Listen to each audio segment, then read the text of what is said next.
My father opened the door to my mother, a strange young man at her side. "Give your mother a chance," he said, as if the fading bruises on my arm were a forgotten rainstorm. My stepmother's eyes met mine, her fingers digging into my wrist. "Don't you dare make a scene. Not here, not at the company." That night, I logged into the corporate server. If they wanted to perform the happy family act at the dinner table, I would simply raise the curtain in the boardroom. My name is Nora Vale.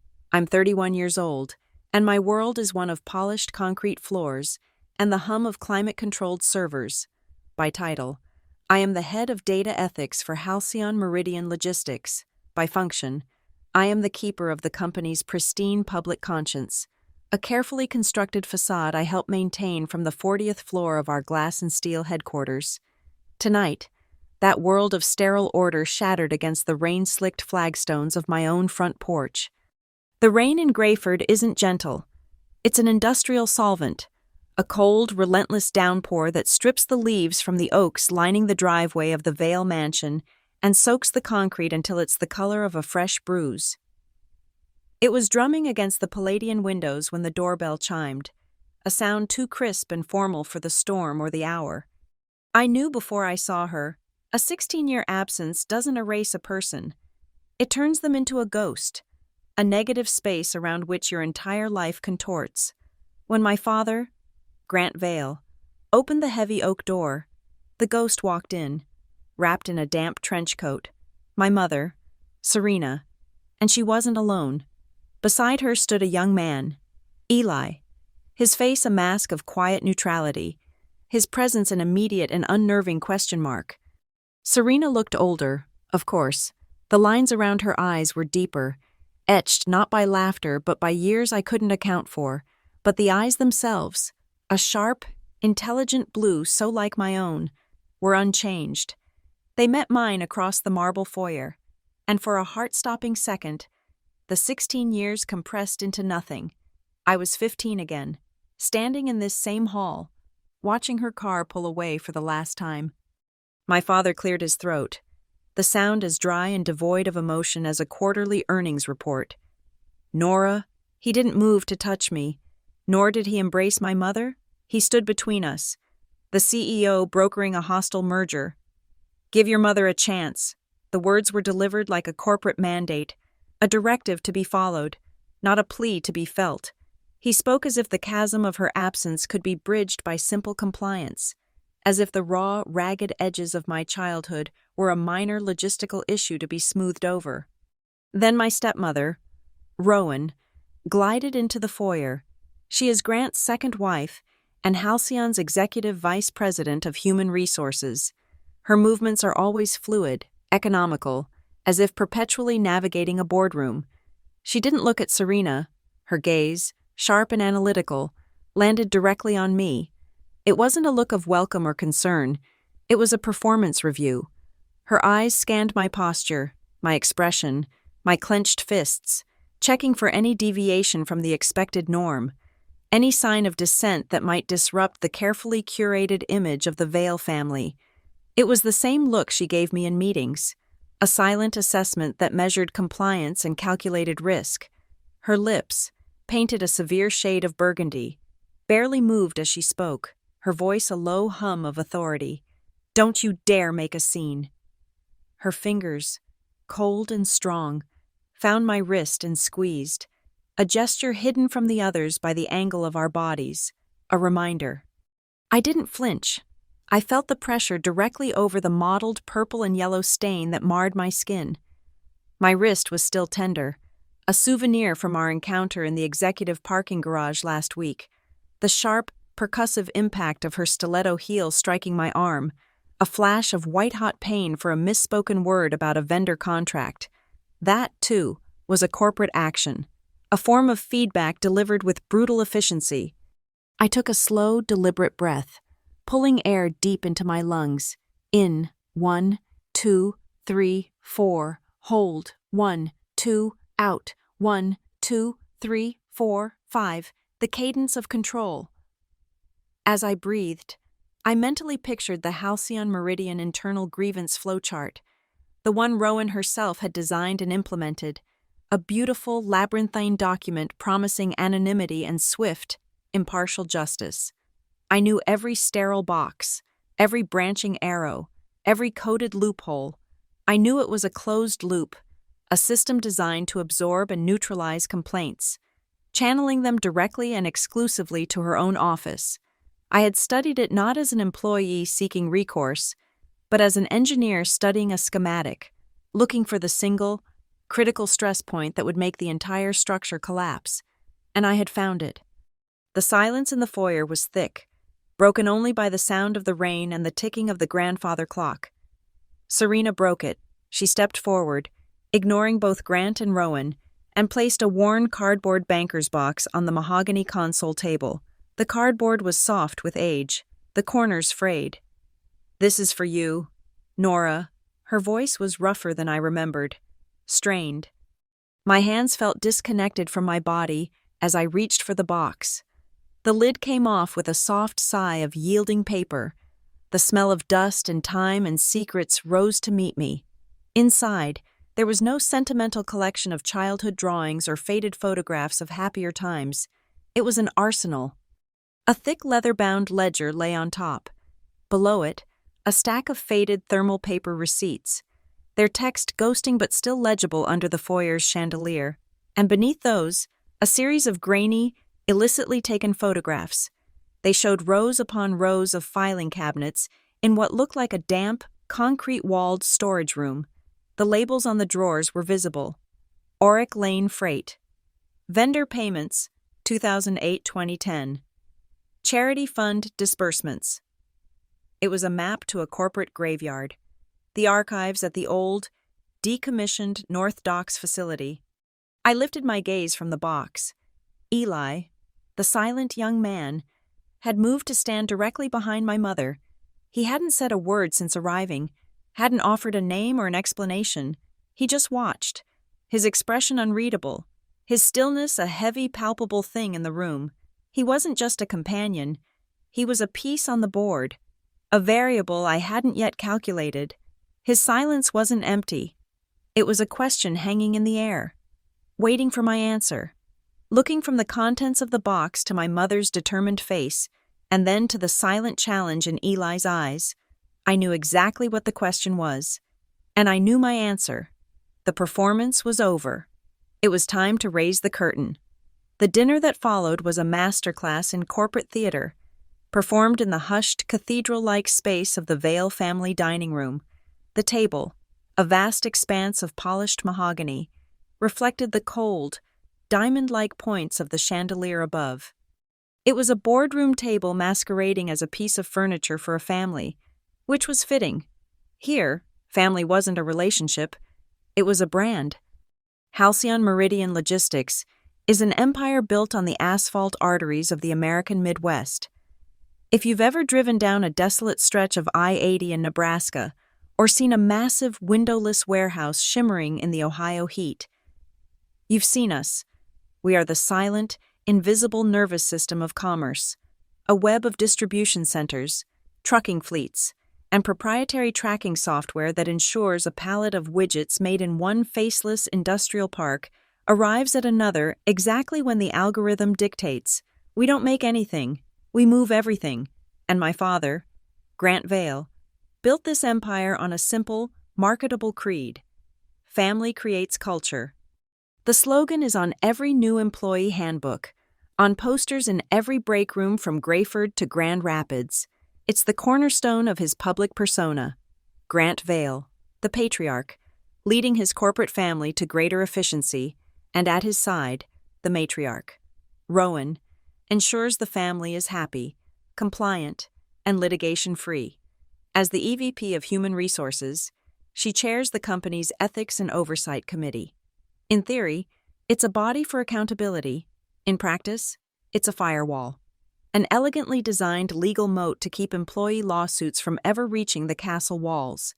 Every policy is ironclad, every procedure a closed loop. It's a fortress of plausible deniability, and Rowan is its architect.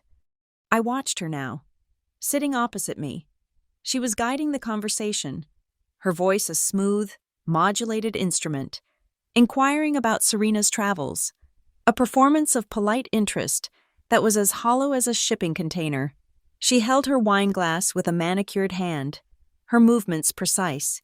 She never betrayed an ounce of the garage's feral violence. My role in this corporate family? I am the living embodiment of our commitment to transparency, the daughter, Nora Vale, head of data ethics. My job is to build the systems that prove we are good. I design the privacy protocols, the data integrity audits, the algorithmic fairness checks. I am the face they put in front of industry regulators and sustainability panels. I provide the objective data that proves the family culture is working. My power, however, is a carefully circumscribed illusion. I can ensure the data is secure, but I have no say over the contracts it's based on. The real power at Halcyon flows through the back channels, through the sprawling, opaque network of third-party suppliers and shell corporations, companies like Auric Lane Freight, that do the actual dirty work of moving things and money. Serena, my mother, had discovered that 16 years ago. Her departure wasn't the stuff of domestic drama. No note left on a pillow. It was a corporate schism. The official story, whispered in the hushed corridors of the executive wing, was a disagreement over the management of the Halcyon Charitable Fund. A disagreement is what a junior analyst has over a spreadsheet error. This was a detonation. Serena had found the financial pipeline, the one siphoning money from the charity, a fund for the families of truckers killed on the job, and redirecting it into the coffers of ghost suppliers. She brought it to Grant, and then she was gone. Within 6 months, Rowan, who had been a rising star in the HR consulting world and had been advising Halcyon, was a permanent fixture. She joined the company, and within a year, she married my father. Her first major project was a complete restructuring of the Human Resources Department and its grievance protocols. She consolidated power with the ruthless efficiency of a corporate takeover.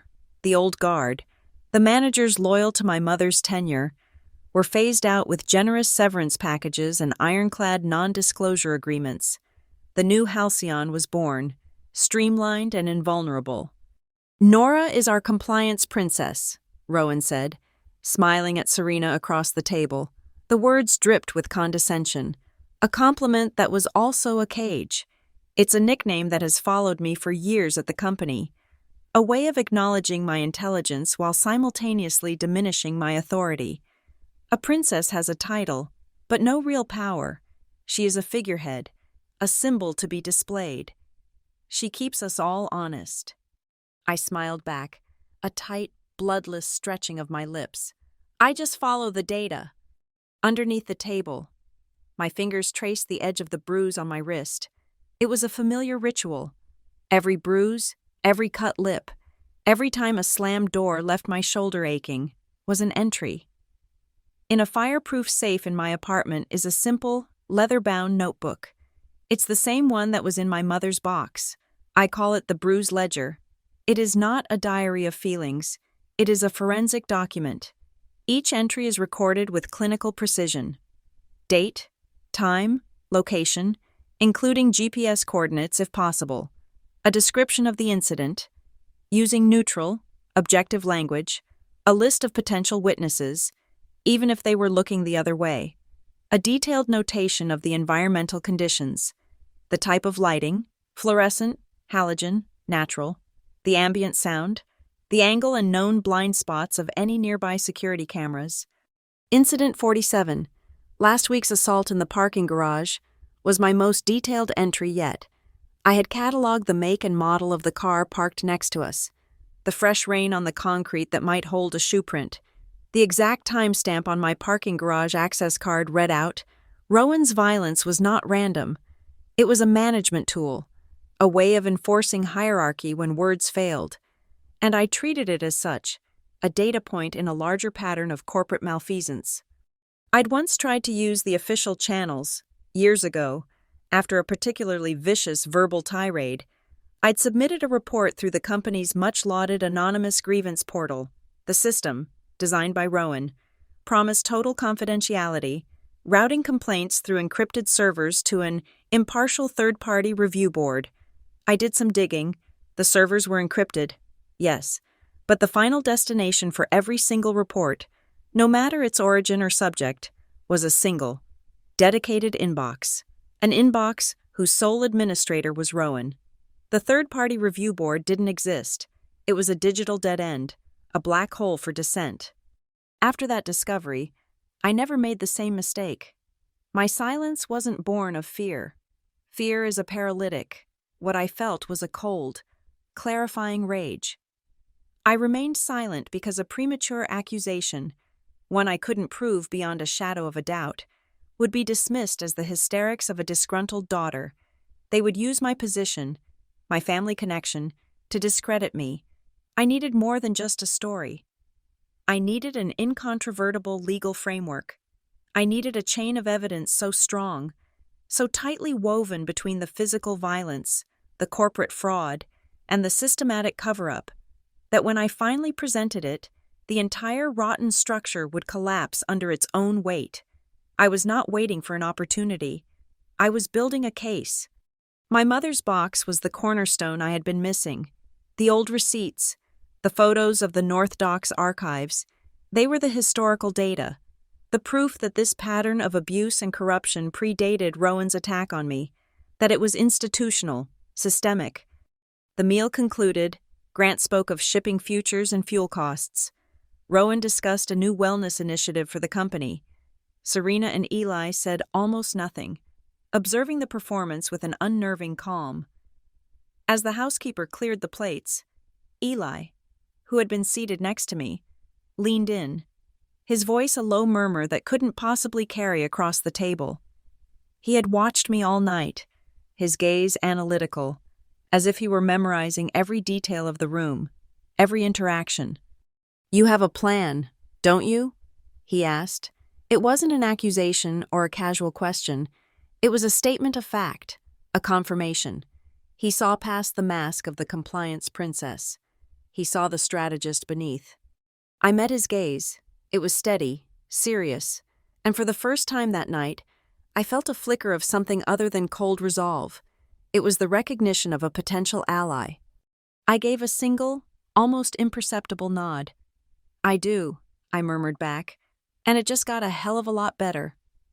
After Eli's question, the rest of the evening was a blur of feigned civility.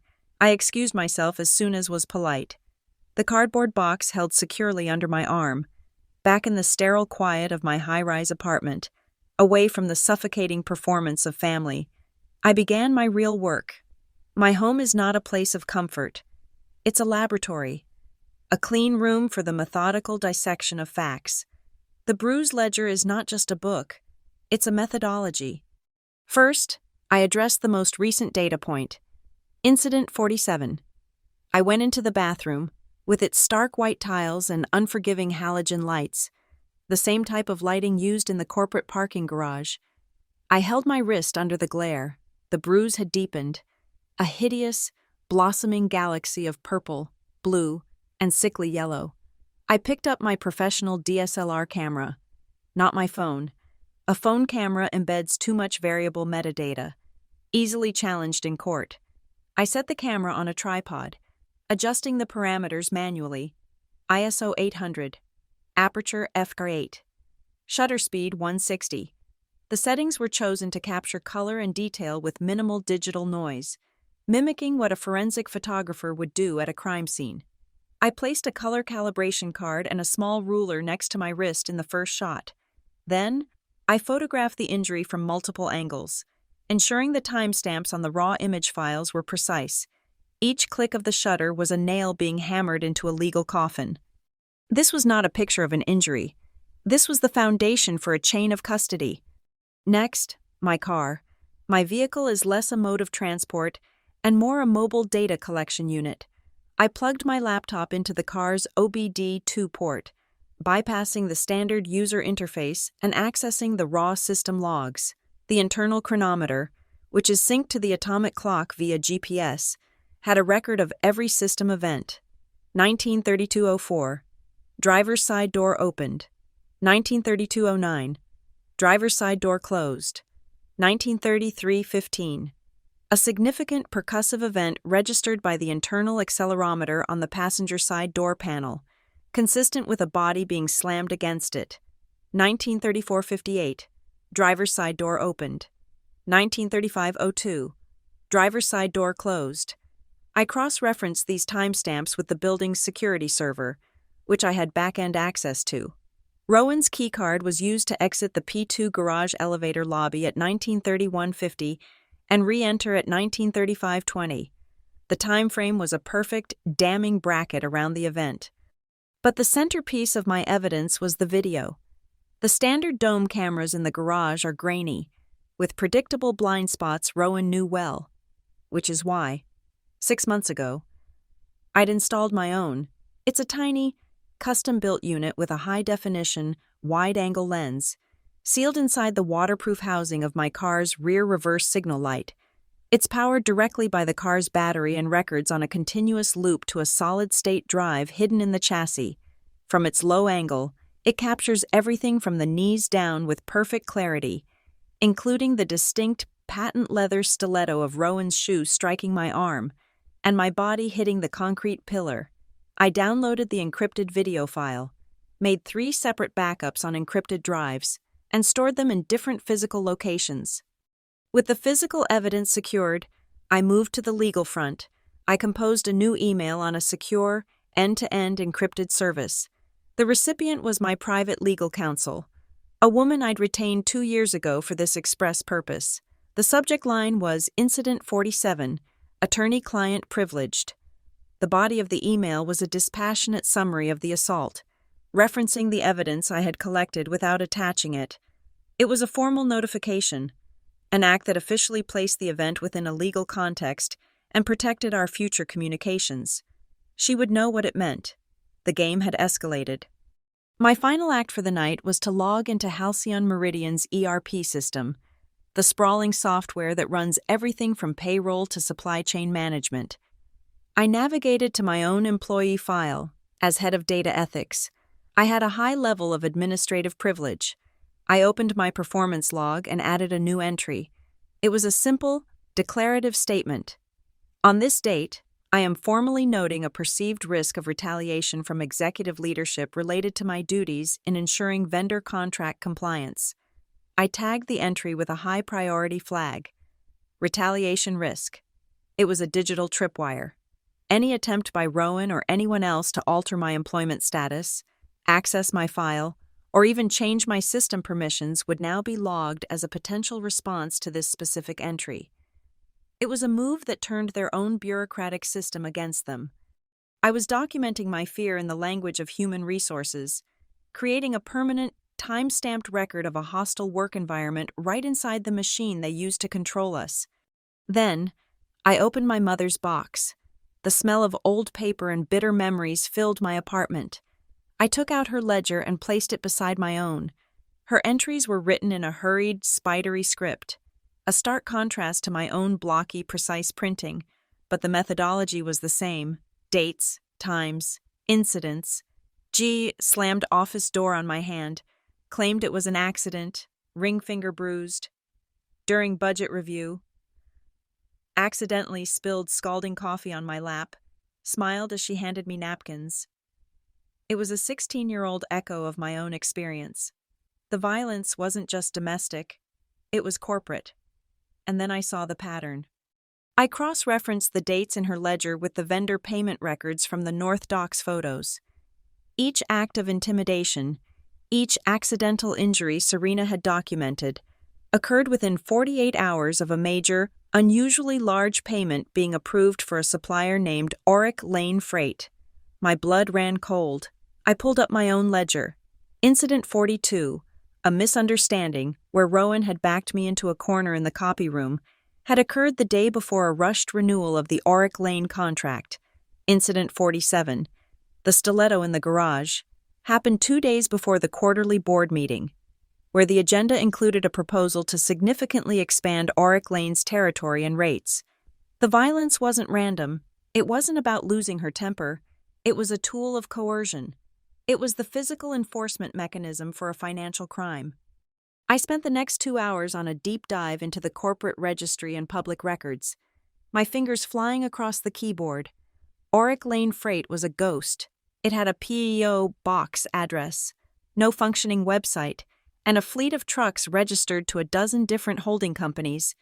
But one of those holding companies shared a registered agent with another entity, a boutique HR consulting firm called Wellstar HR Services, and the sole proprietor of Wellstar, a man named Julian Thorne.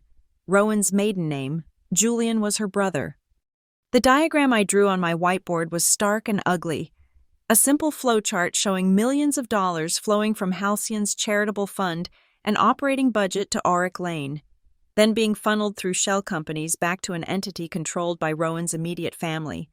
My father was either complicit or criminally negligent. The company wasn't just a family, it was a criminal enterprise. My plan, which had been a theoretical construct of legal maneuvers, now had a target, a heart, and I knew exactly how to stop it. I logged back into the Halcyon system. I composed a new corporate-wide memo. Subject: Announcement: Routine periodic audit of freight vendor contracts. I scheduled it for next week. The exact date of the quarterly shareholders' meeting. I outlined a standard, by-the-book process, citing our commitment to transparency and fiscal responsibility. It was so boring, so bureaucratic, that no one would look twice. Then, I added the final variable. I sent a separate, formal invitation to the head of the Business Ethics Program at Grayford State University. I invited him to send a guest intern to observe our audit process as a real-world case study in corporate transparency. I knew he would agree. It made his program look good, and I knew exactly who the intern would be. Eli, with his silent, watchful eyes, was no longer just a question mark. He was about to become my witness. The next evening, Serena and Eli came to my apartment. The banker's box sat on my polished concrete coffee table, an analog artifact in a world of digital precision. The rain had stopped, and the city lights of Grayford bled through the floor-to-ceiling windows, casting long shadows. There were no pretenses here, no performance of a family reunited. This was a war council. Serena spoke first, her voice low, stripped of the strained formality from the night before. She looked at the box, then at me. "You need to know why I left. Nora, the real reason." She told the story in the flat, declarative sentences of someone who had replayed the events 1,000 times. She had been the COO back then, my father's partner in building the company. She was the one who managed the logistics, who knew the numbers, and she found the leak, the Halcyon Charitable Fund, the one established to support the families of their drivers, was being systematically drained. "It wasn't sophisticated at first," she said, her hands clasped tightly in her lap. "Just overpayments to a new supplier, Auric Lane Freight. Grant told me it was a clerical error, but the errors kept happening, always in Auric's favor. When she dug deeper, she found that the company was a phantom, and that the money was being funneled out. She confronted Grant. He was furious. Not that the money was missing, but that she had been digging into what he called creative accounting. He told her to drop it. She refused. 2 days later, during a random corporate vehicle search in the company parking lot, security found a small bag of cocaine tucked under the driver's seat of her car. "I had never seen it before in my life," Serena said, her voice cracking for the first time. "But it didn't matter. The report was filed. An anonymous tip had come into HR. The evidence I had collected, printouts of the wire transfers, the initial vendor contracts for Auric Lane, I had them stored in a locked file on the internal company server. The day after the drugs were found, my access was revoked. When a lawyer I hired subpoenaed the files, the company claimed they had been irrevocably corrupted during a server migration. Everything was gone. She was given a choice: face a public, messy termination and possible drug charges, or walk away quietly with a settlement and a non-disclosure agreement that would legally gag her for life. The choice was a threat, plain and simple: leave or be destroyed. Rowan was the HR consultant brought in to mediate, Serena said with a bitter laugh. She was the one who drafted the separation agreement. She was so helpful, so sympathetic. She told me to think of my daughter. Serena's eyes finally met mine, and they were filled with a 16-year-old agony. They would have dragged you through it, Nora. They would have used you against me. I was trapped, so I chose to run, hoping that one day you would be old enough and safe enough for me to come back and finish this. Her story hung in the air, a toxic fog. The vague corporate disagreement was now a brutal campaign of character assassination and evidence tampering. My mother hadn't abandoned me. She had been surgically excised. I turned my attention to the box, my mind shifting from the painful past to the actionable present. The evidence wasn't all on the server, I stated, pulling out the stack of faded receipts. They were thermal paper, ghosts of transactions. But one thing hadn't faded: the barcode at the bottom of each one. I took a high-resolution photo of the clearest one with my phone and ran it through a forensic imaging program on my laptop, sharpening the lines, enhancing the contrast. I isolated the barcode and ran it through a universal lookup database. A hit. The barcode wasn't a standard product code. It was an internal asset tag, a format used for tracking archived documents, and the prefix corresponded to a specific location: Halcyon Storage Facility 7, the old North Docks warehouse. The photos in the box weren't just random pictures. They were proof that a physical archive of these fraudulent documents existed, or at least had existed at one point. Beneath the receipts was a single, sealed manila envelope, yellowed with age. My name was written on it in my mother's hand. I slid it open. Inside was a photocopy of a typed, 2-page letter dated October 12, 2010. It was a formal whistleblower complaint, detailing the financial discrepancies in the charitable fund and the suspicious nature of Auric Lane Freight. It was meticulous, full of dates and figures. My mother had signed the bottom, but it was the recipient line at the top that made my breath catch in my throat. It was addressed to Ms. Rowan Thorne, Acting Head of Human Resources Compliance.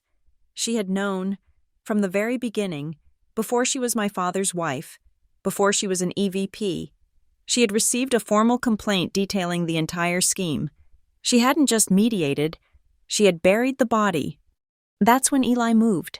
He had been standing by the window, a silent sentinel. He walked to the table and placed a small, matte black USB drive on its surface. It made a quiet, definitive click against the concrete. "My mother kept the old evidence," he said, his voice calm and steady. "I have the new—" I plugged the drive into my laptop. It contained a single, password-protected folder. Eli gave me the password: Serena 2025. Inside were dozens of files, scans of recent bills of lading from Auric Lane, GPS tracking logs from their trucks, invoices from the last 6 months. It was a data analyst's dream. The fraud was not only ongoing, it had become bolder. I saw duplicated shipment codes, billed twice for the same route. I saw GPS logs showing trucks sitting idle in a yard in another state on days they were supposedly making cross-country deliveries. And the pricing, the fuel surcharges, the special handling fees, were inflated by an average of 40% across the board compared to every other vendor in our network. It was a mountain of irrefutable, current data. It was the other half of the story. I looked from the screen to Eli, the silent young man who had appeared on my doorstep and now held the keys to my father's fraudulent kingdom. "Who are you in all this?" I asked, the question blunt. He finally looked me directly in the eye. His expression was serious, unwavering. "I'm her son," he said, nodding toward Serena. "She had me a few years after she left Grayford, and for the past 6 months, I have been a legal intern at the State Attorney General's office, assigned to the White-Collar Crime Division." The floor seemed to drop out from under me. My heart hammered against my ribs, a frantic, wild drumbeat. An intern at the AG's office. He wasn't just a concerned son. He wasn't just an ally. He was a legitimate, state-sanctioned observer. Every piece of data he had collected, every piece I gave him now, could be entered into an official investigation. protected under whistleblower laws, and utterly immune to Halcyon's internal machinery of suppression and destruction. I didn't just have a witness, I had the state. Serena reached across the table and placed her hand over mine. Her fingers were trembling slightly, but her grip was firm. "This time," she said, her voice low and fierce, "we are not leaving." The disparate pieces of my life, the corporate artifice, the secret violence, the cold rage, snapped into focus. The path forward was suddenly, blindingly clear. Rowan and my father had built their careers on a carefully crafted public image of ethics and transparency. They hid their crimes behind a wall of corporate speak, of mission statements and values. Rowan was scheduled to be the keynote speaker at Halcyon's upcoming ESG Summit, a major PR event designed to showcase the company's commitment to environmental, social, and governance principles. It was her stage, her masterpiece of corporate propaganda. And I was going to burn it to the ground using her own fire. The days leading up to the ESG Summit were a blur of calculated, precise actions. I moved through the Halcyon Meridian headquarters not as a daughter or an employee, but as a ghost in their machine, rewriting the rules of the game from the inside out. My grief and rage were compressed into a cold, diamond-hard point of focus. Every email, every line of code, every casual conversation was a move in a corporate endgame. My first move was public and perfectly bland. I disseminated a company-wide memo announcing a randomized Q4 vendor audit. I made it as excruciatingly bureaucratic as possible. Citing new SEC guidance on supply chain accountability, the audit would focus on 3 randomly selected areas: vendor payment protocols, charitable fund disbursements, and workplace safety compliance. The 3 pillars of their entire fraudulent enterprise, presented as the most boring, routine housekeeping imaginable. It created a low-level hum of anxiety in the finance and HR departments, but was too routine for Grant or Rowan to challenge without looking like they had something to hide.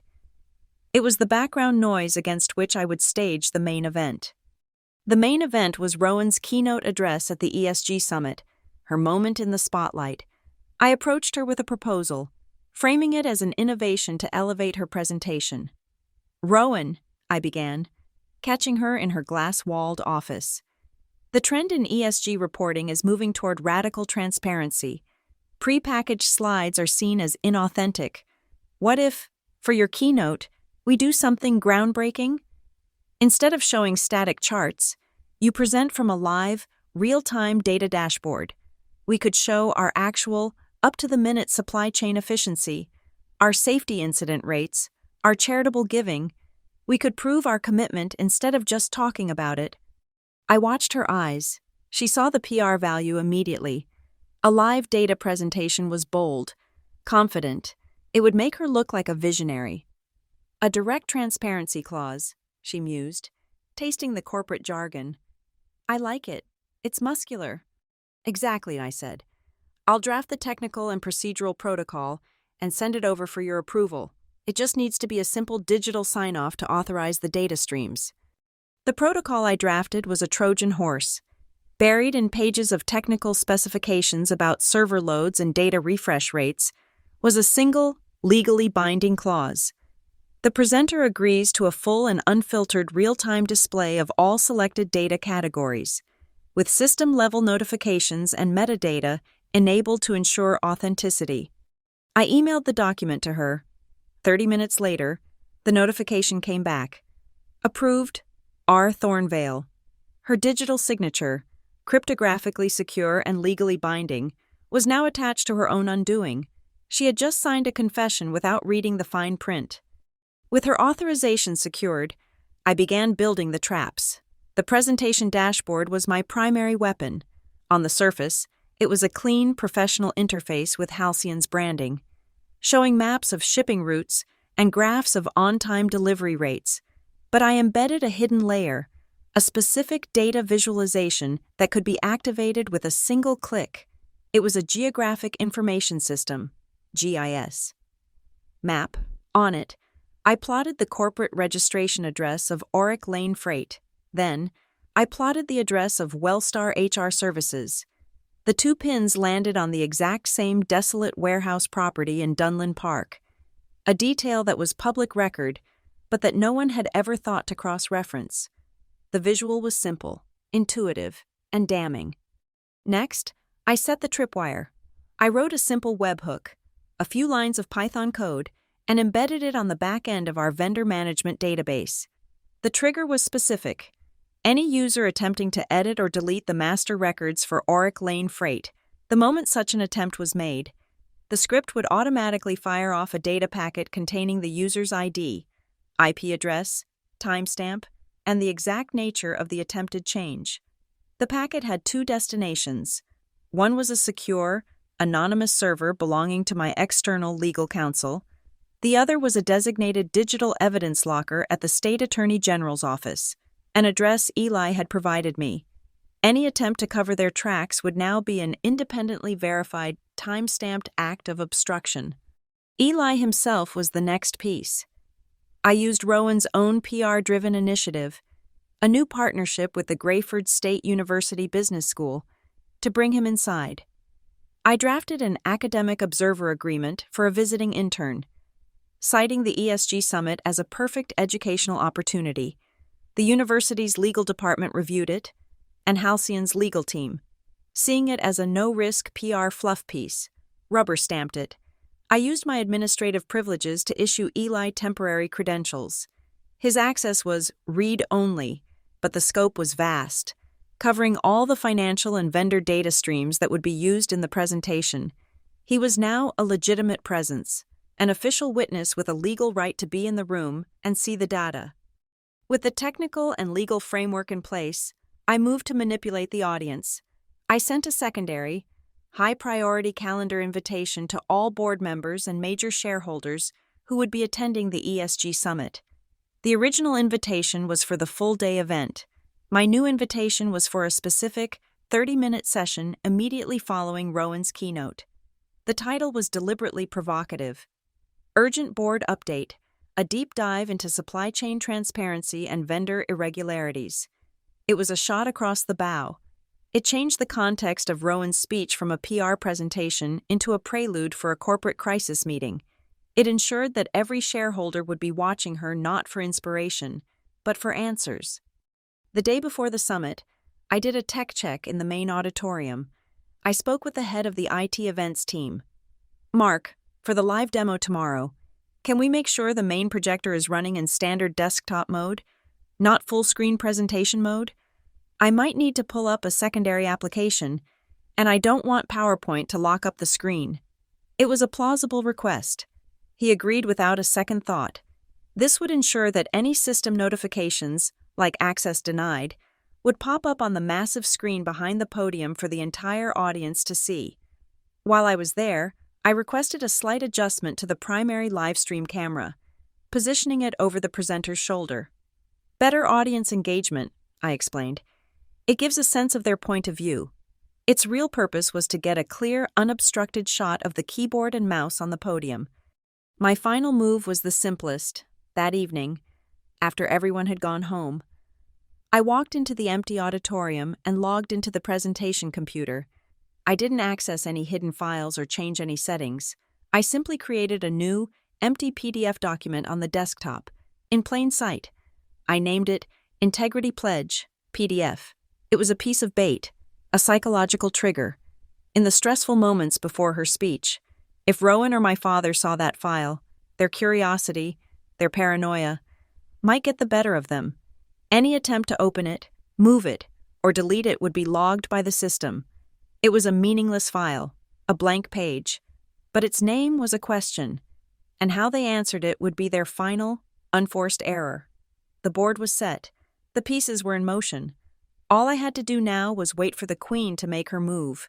The hum of the fluorescent lights in the P2 executive garage was a low, constant note of dread. It was after 10, the night before the ESG Summit. I had stayed late, running final diagnostics on the presentation dashboard, ensuring every line of code was a perfect, inescapable trap. The vast, subterranean space was almost empty. My footsteps echoing off the concrete pillars painted a cheerful, corporate yellow. The air was cold, smelling of damp concrete and the faint ghost of exhaust fumes. I was halfway to my car when a shadow detached itself from a pillar. Rowan. She wasn't wearing her usual boardroom armor. She was in a simple black dress, but the look in her eyes was anything but casual.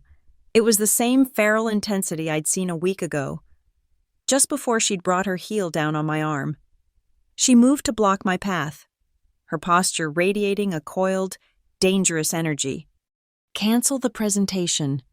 Nora." Her voice was a low whisper, but it cut through the hum of the lights. It wasn't a request. It was an order from a monarch whose reign was threatened. "Cancel the live data feed. You can say there was a technical glitch. No one will question it. We'll revert to the standard slides." I stood my ground, my laptop bag a flimsy shield. "The protocol has already been approved and disseminated. Rowan, canceling now would look suspicious." "I don't care how it looks," she hissed, taking a step closer.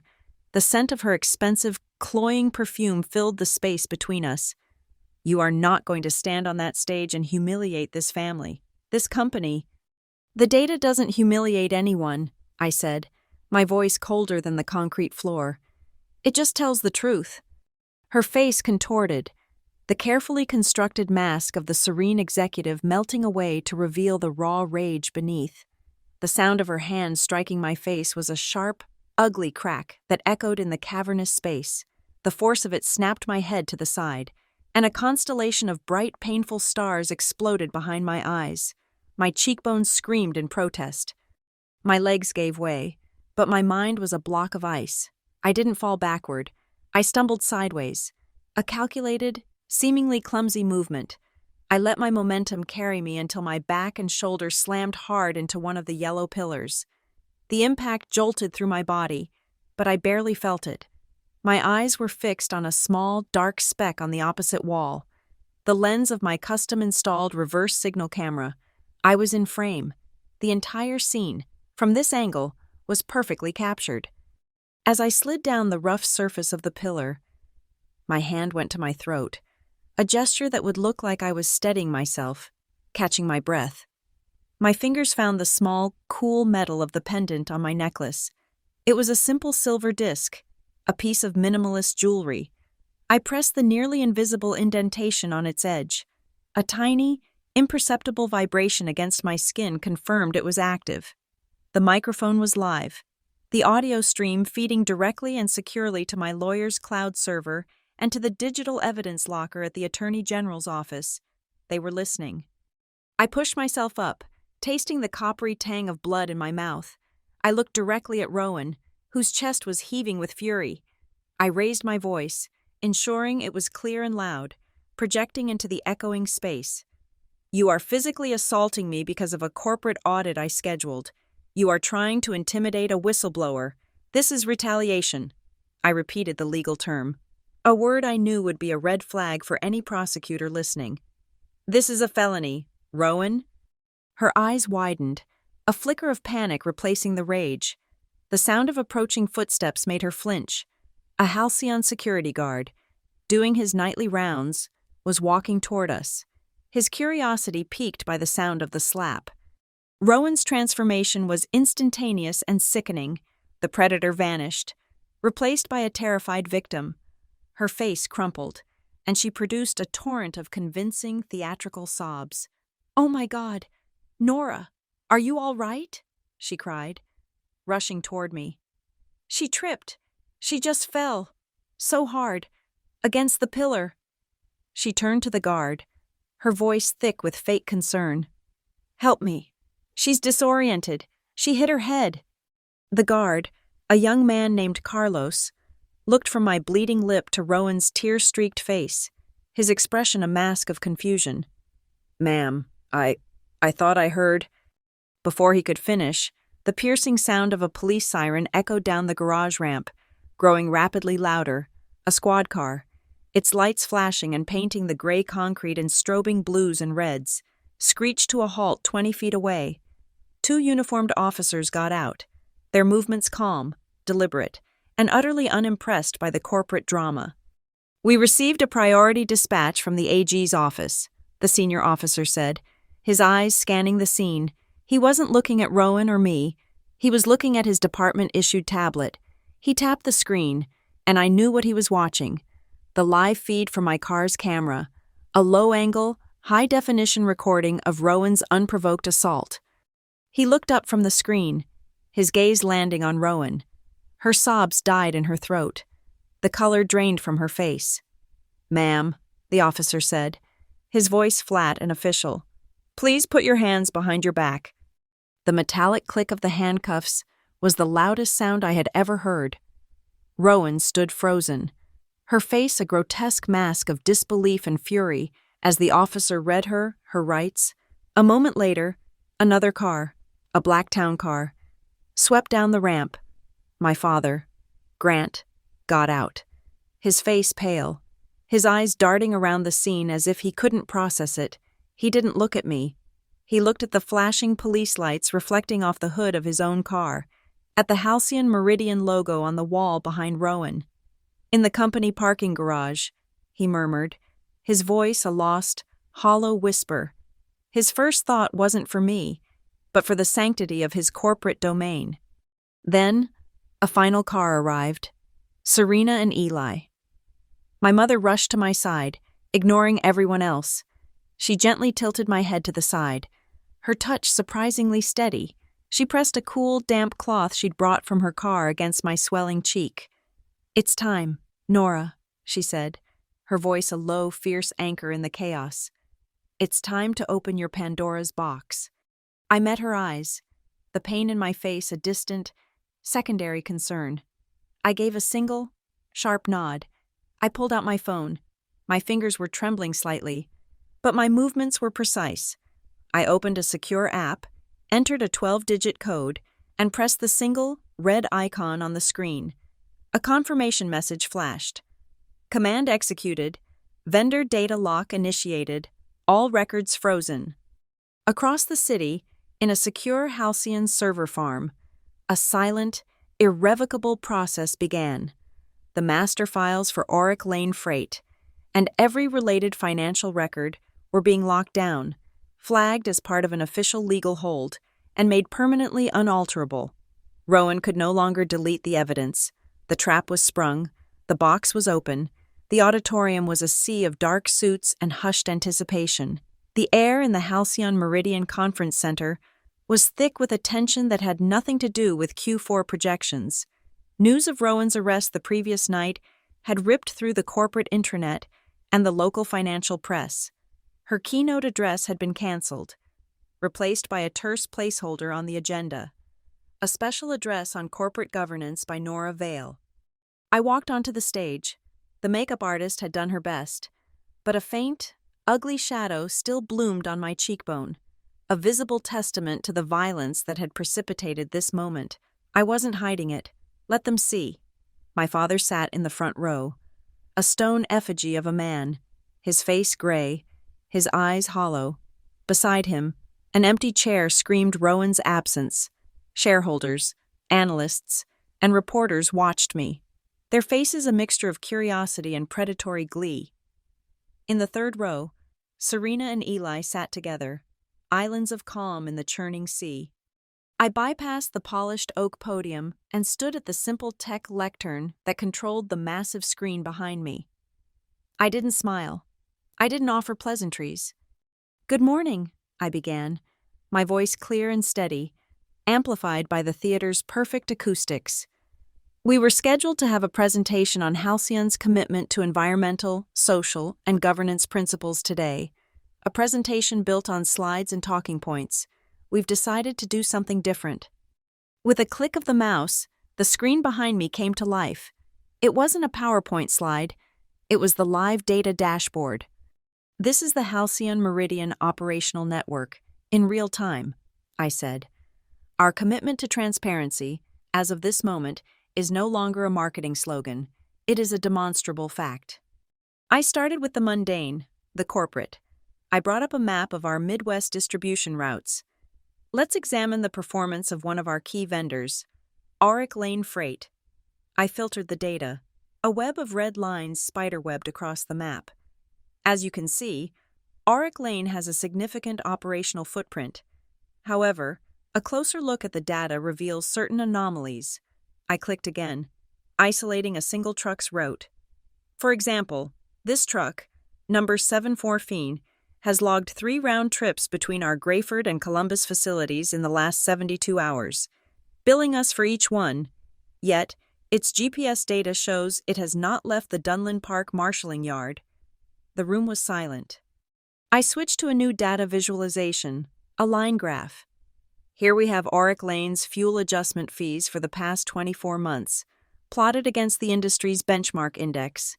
A blue line, the index, moved in a predictable wave. A red line, Auric's fees, soared above it, a jagged mountain range of blatant overcharges. They are consistently charging us double the market rate, a cost that is ultimately passed on to our shareholders and our customers. A low murmur rippled through the audience. I let it build for a moment before delivering the next blow. As I moved the mouse to the next dataset, a gray notification box, stark and unadorned, popped up in the center of the giant screen. It was the system alert, running in standard desktop mode as I had instructed. The text was brutally simple. System alert. User R. Vale attempted to alter vendor master file, Auric Lane Freight, 02/14/17 a.m. Action failed. Record locked. Access denied. A collective gasp went through the room. It was one thing to see financial data. It was another to see a real-time documented attempt at a cover-up, displayed 40 feet wide. I let the alert hang there for a full 10 seconds. For those of you unfamiliar with our system protocols, I said calmly, this message indicates that the user account belonging to our Executive Vice President of Human Resources, Rowan Vale, made an unauthorized attempt to alter these very financial records from an off-site location early this morning. Our data integrity safeguards, which I designed, prevented the alteration. The murmuring intensified, becoming a low roar of speculation. My father looked like he had been turned to stone. I clicked the alert away and brought up the GIS map I had prepared, the one with the 2 pins. This is the Dunlin Park Industrial Zone, I said, zooming in until the warehouse numbers were legible. This pin marks the registered corporate address for Auric Lane Freight, and this pin. I clicked, and a second label appeared, its pin landing on the exact same spot. Is the registered address for a company called Wellstar HR Services. Wellstar is a private consulting firm. Its sole proprietor is a man named Julian Thorne, Rowan Vale's brother. The room erupted. The connection was undeniable. A conflict of interest so blatant it was breathtaking. A man stood up in the 3rd row. It was Eli. For the record, he said, his voice carrying the calm authority of his office. My name is Eli Carter. I am here as an academic observer from Grayford State University, on contract with Halcyon Meridian. I can also confirm that, in my capacity as an intern with the State Attorney General's office, we received a webhook notification at 02:14 a.m. this morning, documenting this attempted data tampering in real time. A formal case file has been opened. If the room had been a powder keg before, Eli had just lit the fuse. The words Attorney General changed everything. This was no longer just a shareholder revolt. It was a criminal investigation. My father finally broke. He surged to his feet, his face ashen with fury and panic. Nora, stop this right now. That's enough. This is a private, internal matter. His voice, once the voice of absolute command at Halcyon, now sounded weak, desperate.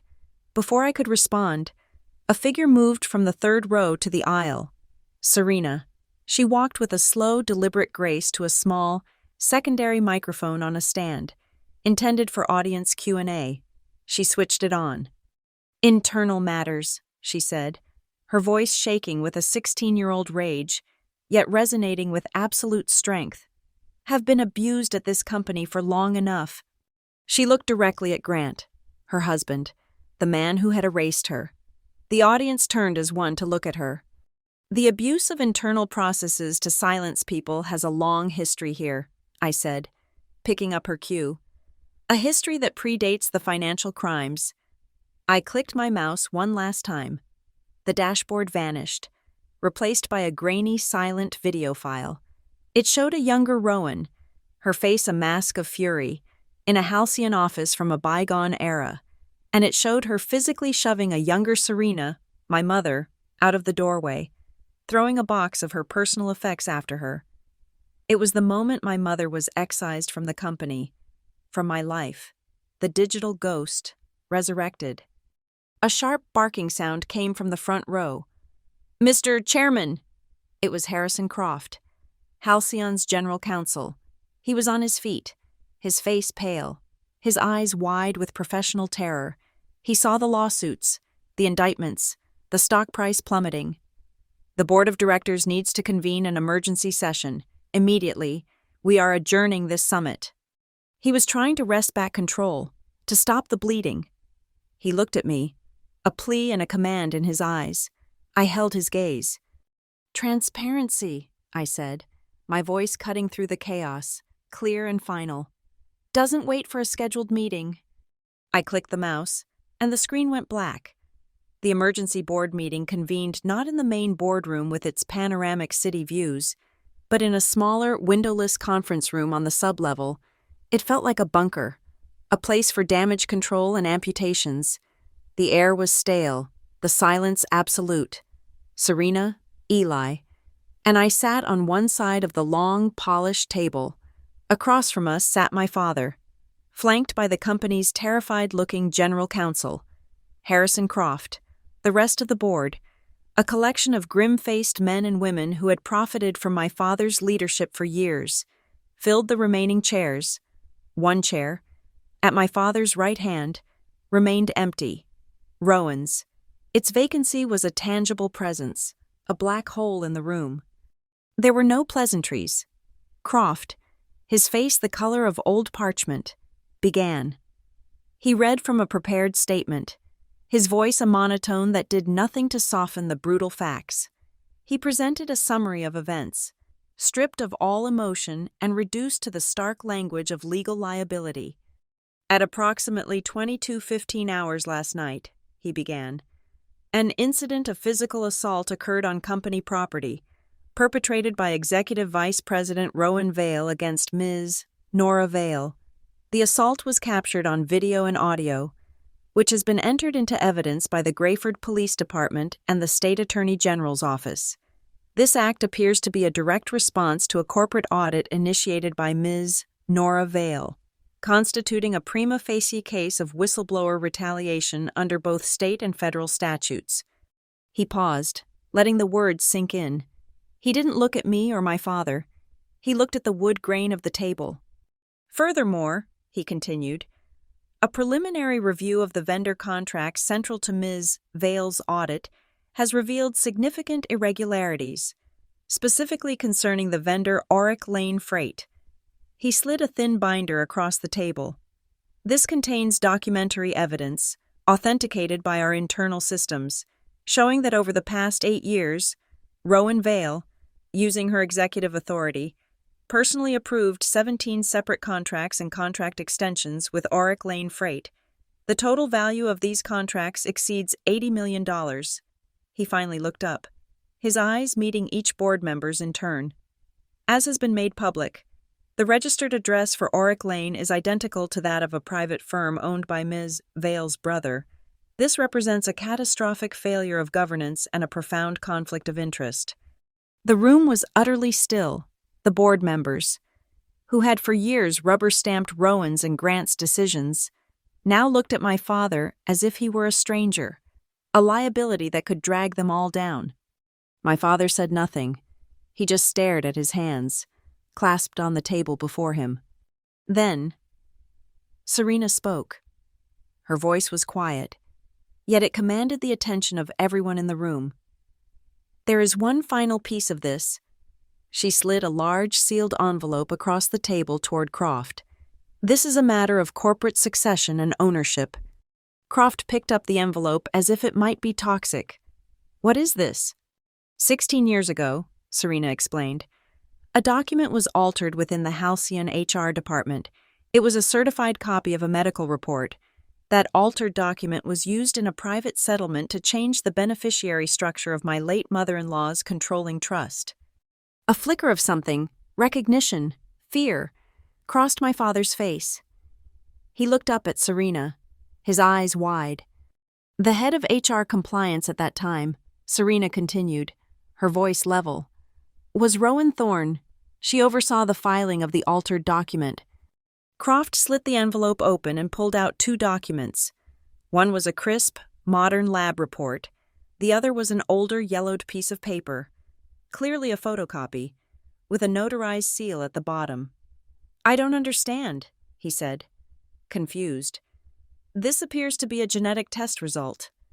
"The altered document," Serena said, "changed a single, critical data point. It was used to argue that Nora was not, in fact, my biological daughter, a falsehood created to trigger a clause in the trust. It was a lie used to divert a significant portion of the controlling shares into a new subtrust, one that Grant and his new wife, Rowan, would eventually control." She then slid a second, identical-looking document from her own file. This one was an original, the paper thick, the ink slightly faded. "This is the original report. I have kept it for 16 years. It proves what we all know to be true, and more importantly, its notarized date and signature predate the fraudulent copy. According to the original, irrevocable terms of the Vale Family Trust, established by my husband's mother, upon my incapacitation or removal, 100% of her controlling shares were to be held in trust for her only grandchild, Nora, unconditionally. Checkmate. It wasn't just about fraud anymore. It was about the fundamental ownership of the company. The shares Rowan and my father had leveraged for years, the power they had wielded, was built on a foundation of lies, on a forged document that had erased my birthright. All eyes turned to my father. He seemed to shrink in his chair, the weight of 16 years of deceit finally crushing him. He looked at me, and for the first time, I saw not a CEO or a patriarch, but a weak, frightened man. "I knew," he whispered, his voice cracking. "I knew she altered the file. I didn't ask how. I let it happen. I told myself it was for the good of the company, to ensure stability, to keep things simple." The pathetic excuse hung in the dead air. He had traded his daughter for a quiet life and a compliant corporate structure. One of the board members, a stern-faced woman named Eleanor Vance, who had been on the board the longest, finally spoke. "Harrison," she said to the lawyer, her voice like ice, "call the vote." The next 60 seconds were a brutal, efficient execution. A motion to immediately terminate the employment and remove Rowan Vale from the board of directors for cause. All in favor? A chorus of ayes filled the room. No one dissented. The motion carries. A motion to suspend Grant Vale from his duties as CEO and chairman of the board, effective immediately, pending a full, independent investigation into corporate governance failures. All in favor? Again, a unanimous aye. The motion carries. My father flinched as if he'd been struck. A motion to appoint Marcus Thorne of the Ashworth Group as interim independent CEO. All in favor? Aye. The motion carries. And finally, Vance said, her eyes landing on me, a motion to create a temporary executive role, chief ethics and oversight supervisor, with full, unrestricted access to all company data, servers, and records, to lead our internal review. I nominate Nora Vale for this role. All in favor? Another chorus of ayes. It wasn't a victory, it was a sentence. I gave a curt, single nod of acceptance. Then I looked at Croft. I want a full third-party forensic audit of every vendor, supplier, and contractor in our system going back 10 years. The order is to be signed and executed before this meeting is adjourned. He nodded, already scribbling a note. It will be done. Eli, who had remained silent throughout the entire proceeding, finally spoke. He addressed the board, his voice carrying the quiet weight of the law. For the record, The Attorney General's office has formally opened a multifaceted investigation into Halcyon Meridian Logistics under the state's Whistleblower Protection Act. We will be in contact to arrange interviews and secure further evidence. He stood up, signaling that for his purposes, the meeting was over. The state was involved. The quiet, bloody boardroom coup was finished. Now, the public reckoning would begin. The exodus from the executive floor was quiet and swift. The chaos of the auditorium had dissolved into the funereal silence of a company in shock. As dusk settled over Grayford, the long, polished corridors of Halcyon Meridian began to empty and darken, the motion-activated lights winking out one by one behind the departing employees, plunging the hallways into a deep, velvety twilight.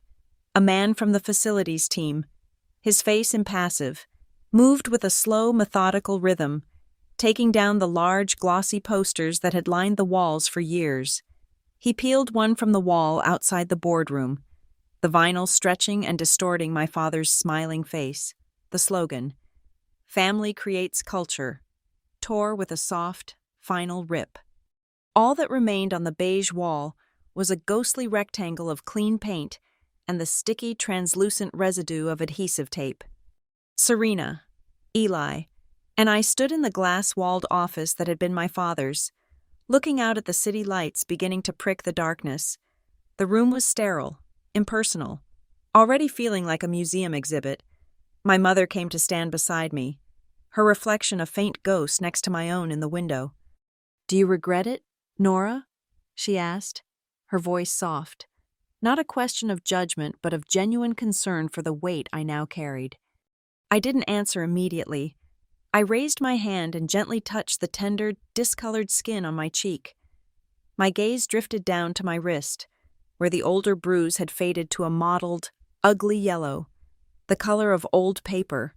It didn't hurt anymore. It was just a mark, a data point, the last entry in a ledger that was now closed. It was the price of admission. I looked at my mother in the reflection. "No," I said, and the word felt clean, solid, and true. The door opened behind us. It was my father. He looked smaller, diminished, stripped of the armor of his title. The CEO was gone, leaving only Grant Vale, a man I barely knew. He walked toward me, his steps hesitant.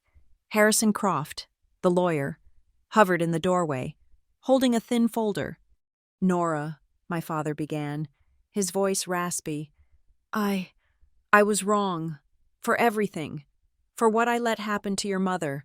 For what I let happen to you. I was wrong." It was the confession I had subconsciously waited 16 years to hear. But it landed with a dull, hollow thud. There was no catharsis, no rush of forgiveness. There was only a vast, quiet emptiness between us. He took a half step forward as if to embrace me, a lifetime of paternal duty attempting to reassert itself at the last possible moment. I didn't move back, but I didn't move toward him either. I simply stood there, a fixed point, and the space between us became an unbridgeable chasm. His arms dropped to his sides. Croft, sensing the moment was over, stepped forward and placed the folder on the desk. "Ms. Vale, this is the official handover protocol for the temporary oversight role. It requires your signature." I turned away from my father without another word. I walked to the desk, picked up the heavy, expensive pen, and signed my name on the indicated line. My signature was clear and firm. It was a legal document, a transfer of power. It was also a final, silent answer to my father's apology. I did not hug him. I signed the paperwork. An hour later, I was at my old desk in the data ethics department, the temporary title feeling strange and ill-fitting. The first order of business was not punishment, but protection. I drafted a message to be sent to every single Halcyon employee, from the executive VPs to the night shift workers in the warehouses. The subject line was, "A new policy on corporate integrity and whistleblower protection." The message was brief and direct. It announced the immediate implementation of a new, fully independent grievance system. All reports would be handled by a third-party ethics firm, not HR. All submissions would be encrypted, anonymous, and legally protected from any form of internal retaliation.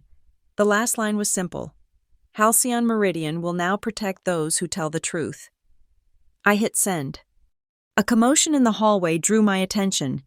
2 uniformed police officers were escorting a figure toward the elevators. It was Rowan. She had been processed and was being transferred.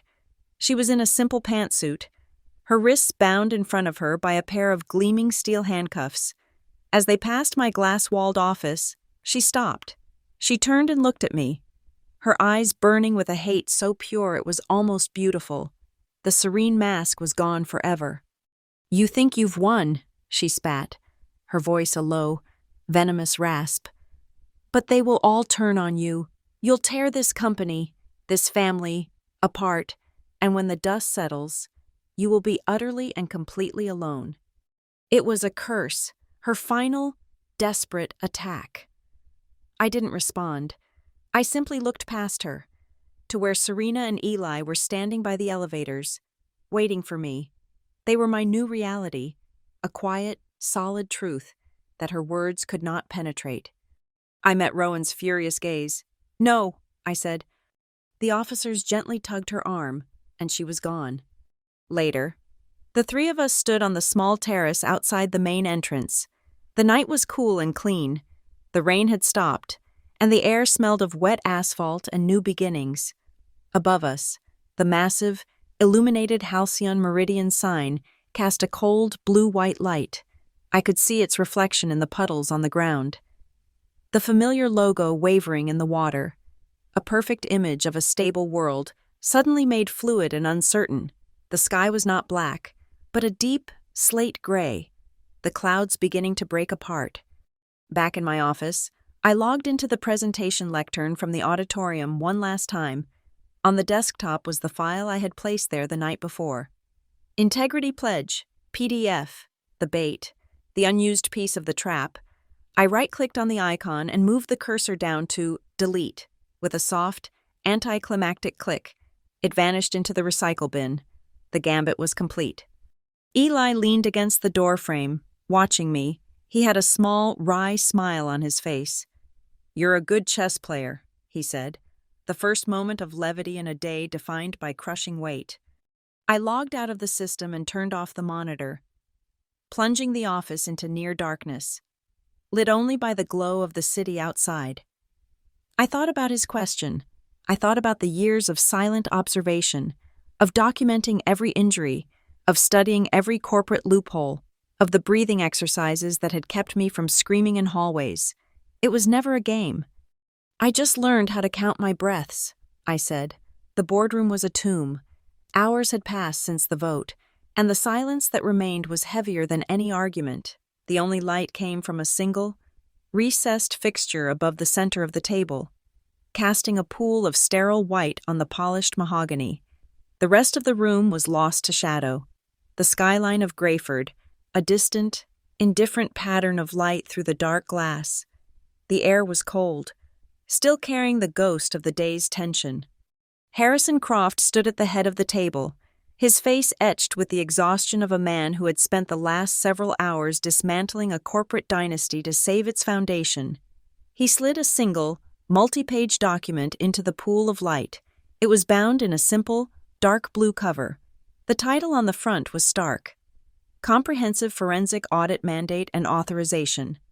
This was the instrument of the new era, not a press release or a mission statement, but a legal order, a warrant for the truth, issued to ourselves. I walked to the table, my footsteps the only sound in the vast, quiet room. I stood before the document, the final piece of the machine I had set in motion. This was the master key, the one that would unlock every sealed record, every hidden ledger, every fraudulent transaction that had poisoned Halcyon Meridian from its core. I picked up the pen Croft had left beside it. It was a heavy, expensive fountain pen, the kind my father used to sign billion-dollar contracts. It felt alien in my hand, a relic from a world that no longer existed. For a moment, I just held it, feeling its weight. Then, I uncapped it and turned to the final page. My name was typed neatly beneath a long, dense paragraph of legal authorization. Nora Vale, Chief Ethics and Oversight Supervisor. The nib of the pen touched the paper with a faint, scratching sound. I signed my name, not with a flourish, but with a simple, steady stroke. The ink was a deep, definitive black against the crisp white fiber. It was an act of creation and destruction all at once. The hand that had once documented bruises now authorized a reckoning. The moment the pen lifted from the paper, a soft chime emanated from the laptop Croft had placed at the end of the table. A pre-written script I had embedded in the company's communications server had been triggered by the digital authentication of my new role. Across the entire global network of Halcyon Meridian, from the servers in Greyford to the handheld scanners in a warehouse in Belgium, a single, system-wide email was being delivered. The subject was one word: truth. The body was just a single sentence. Effective immediately, Halcyon Meridian chooses transparency. The family's culture was officially dead. A culture of accountability had just been born. My work was done. I reached up and unclasped the silver pendant from around my neck. The small, cool disc felt heavy with the secrets it had captured.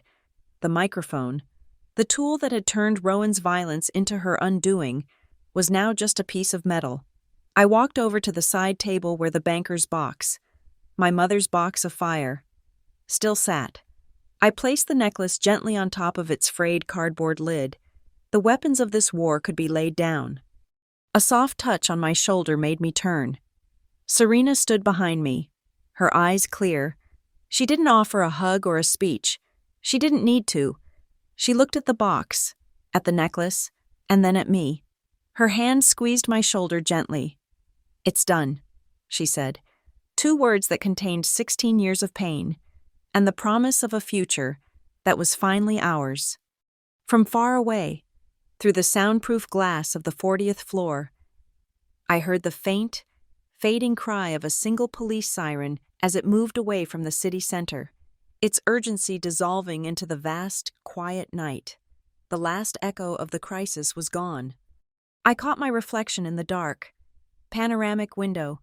A pale, tired face looked back at me. I could still see the faint, ghostly trace of the bruise on my cheek. A pale shadow under the skin. My eyes drifted down to my sleeve. I reached over with my other hand and deliberately, slowly, pulled the cuff of my blouse down over my wrist, covering the last visible mark of the battle. The ledger was closed. The evidence was no longer needed. Serena and I walked to the door. I was the last to leave. My hand rested on the heavy steel handle. I looked back once at the empty room, the single document lying signed in the lonely pool of light. No applause, no victory speech. The greatest victories are the ones won in silence. I pulled the door shut. It closed with a heavy, satisfying thud, and the electronic lock clicked into place with a sharp, clean sound. A final, definitive end. Alone in the quiet of my own mind, I allowed myself a single, whispered thought. Signing my own freedom. Thank you so much for listening to this story. It means the world to have you here. Let us know in the comments where you're listening from. It's always amazing to see how far these stories travel and to share our thoughts together.